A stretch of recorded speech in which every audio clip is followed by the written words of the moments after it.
여러분 안녕하십니까? 여러분 지금요 우리나라에서 온갖 악법들이 통과되려 하고 있습니다.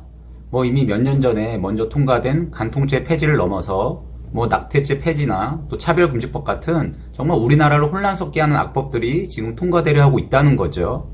여러분 이미 알고 계시겠지만 작년 우리나라에선요 낙태죄가 위헌으로 판결이 났습니다. 그래서 내년 1월 1일부터요 낙태가 더 이상 죄가 아니게 되었어요. 물론 10월 7일 날짜로 낙태죄가 부분적으로 인정되는 개정안이 입법 예고된다고는 하지만 이 역시도 낙태를 14주까지는 허용하는 법안이기에 이제 내년 1월 1일부터는 낙태가 더 이상 불법이 아니라 우리나라에서 합법이 되었다고 보면 된다는 거예요. 그리고 이뿐만 아니라 차별금지법 역시 통과되려 하고 있습니다. 여러분 다들 아시듯이 이 차별금지법은요 동성애를 옹호하며 이를 반대할 경우에 오히려 역차별과 법적 처벌까지 받는 악법입니다. 그런데 이런 악법이 지금 정의당을 필두로 하여서 우리나라에 통과되려 하고 있다는 거예요. 여러분 그렇다면 이 악법들의 목적, 본질이 무엇입니까? 그쵸? 반성경적, 반기독교적 가치관을 이 땅에 심는 것입니다. 즉 뭐냐? 사단은요 이런 악법들을 통해서 하나님을 대적하려 한다는 거예요.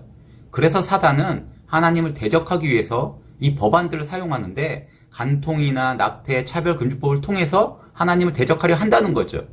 왜요? 이 법안들이 통과되면 가정이 파괴되거든요. 즉, 이 간통, 차별금지법, 낙태는요, 그것의 본질은요, 가정을 파괴하는 법안이라는 거예요. 그래서 사단은 이 법안들을 통하여서 가정을 파괴시키고 그래서 하나님을 대적하려 한다는 것입니다. 왜요? 가정이 파괴되면 교회도 무너질 것이고 교회가 무너지면 이 나라도 무너질 것이기 때문입니다. 즉 가정이 교회의 시작이고 가정이 하나님이 주신 복의 시작이라는 거예요. 가정으로부터 교회가 시작되고 그 가정으로부터 하나님께서 주신 복이 시작됩니다. 창세기 1장 27절과 28절에 이렇게 증거합니다. 하나님이 자기 형상 곧 하나님의 형상대로 사람을 창조하시되 남자와 여자를 창조하시고 하나님이 그들에게 복을 주시며 하나님이 그들에게 이르시되 생육하고 번성하여 땅에 충만하라. 아멘. 여러분 이 말씀처럼요. 하나님께서 우리에게 주신 복이 있는데 바로 생육하고 번성하라라는 복입니다. 그런데 그 복은요. 가정으로부터 시작돼요. 그리고 그 하나님의 복을 받은 가정이 모여서 이루는 공동체가 어디냐? 바로 교회라는 거죠. 즉 가정이 교회의 시작이고 하나님께서 주신 복의 시작이 된다는 거예요.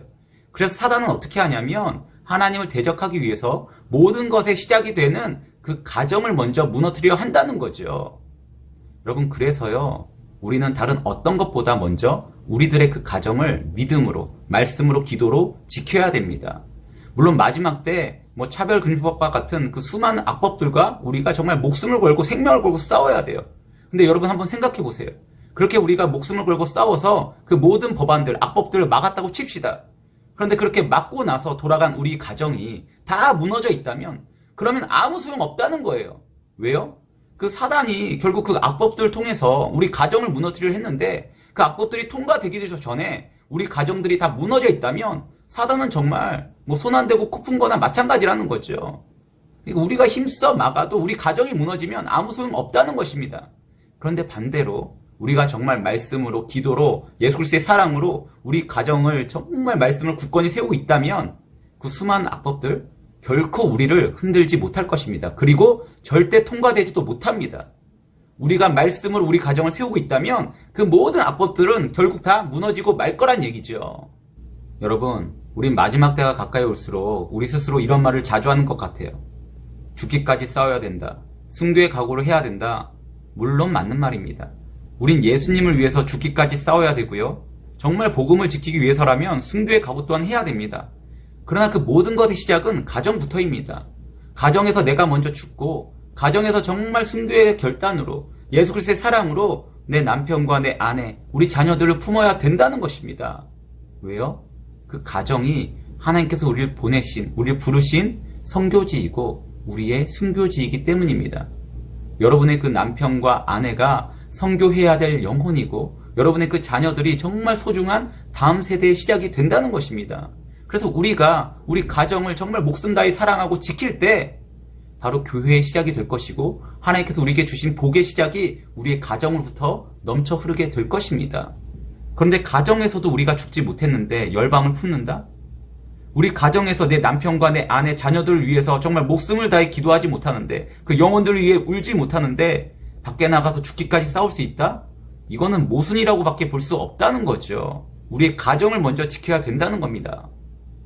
여러분, 정말 마지막 때가 가까워질수록 하나님을 대적하고 또 가정을 무너뜨리려 하는 수많은 악법들이 활개를 치게 될 것입니다. 그래서 우리는요, 아직도 이런 현실을 모르고 이런 상황들을 모르고 죽어가는 세상의 저 영혼들을 위해서, 저 다음 세대를 지키기 위해서 목숨을 걸고 외치며 싸워야 됩니다. 그런데 더 중요한 것이 있다고 그랬어요. 그것들보다도 먼저 우리가 속한 우리 가정을 먼저 지켜야 됩니다. 믿음으로, 말씀으로, 예수 그리스도의 사랑으로 죽기까지 사랑하면서, 죽기까지 품으면서 먼저 우리 가정을 세워나가야 된다는 거죠. 우리가 그렇게 우리 가정을 세워나갔을 때 저 수많은 악법들은 결국 무너지게 될 것이고 우리에게 어떤 영향력도 끼치지 못하게 될 것입니다. 그러므로 바라기는 모든 것이 무너지고 있는 지금 이 순간에, 상식조차 파괴되고 있는 지금 이 시대 가운데 하나님께서 여러분을 보내신 그 가정이란 선교지에서 정말 순교의 결단으로 여러분의 남편과 아내와 자녀들을 품으시는, 그래서 이 가정과 하나님을 대적하는 이 수많은 악법들 가운데서도 빛과 소금의 역할을 감당하는 가정을 세워나가시길, 그래서 수많은 영혼들을 지켜내시기를 이 시간 주님의 이름으로 간절히 축원합니다. 감사합니다. 마치겠습니다.